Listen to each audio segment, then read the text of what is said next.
માં અંબે ધામ ખાતે ત્રિદિવસીય પરિક્રમા મહોત્સવ ચાલી રહ્યો છે. ગુજરાતના તીર્થસ્થાન અંબાજીમાં સોમવારના રોજ મુખ્યમંત્રી ભૂપેન્દ્રભાઈ પટેલની ઉપસ્થિતિમાં શ્રી 51 શક્તિપીઠ પરિક્રમા મહોત્સવ 2025ના 3 દિવસીય કાર્યક્રમની શરૂઆત કરવામાં આવી છે. સીએમએ માં અંબાની પૂજા અર્ચના કર્યા પછી ભવ્ય ધાર્મિક કાર્યક્રમની શરૂઆત કરતા પાલકી યાત્રા અને ઘંટી યાત્રાની શરૂઆત પણ કરાવી હતી.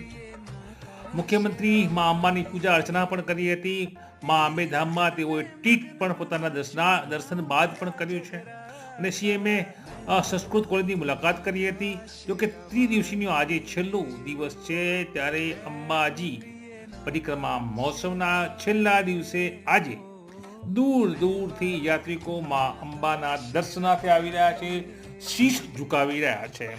યાત્રાધામ અંબાજી તે રીતે હાલ તો તરફથી આવતા માનવ મહેરામણથી ભક્તિ રંગે રંગાયું છે.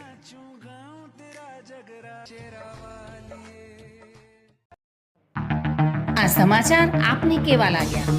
ટુડે ન્યૂઝને લાઈક, શેર અને સબસ્ક્રાઇબ કરો.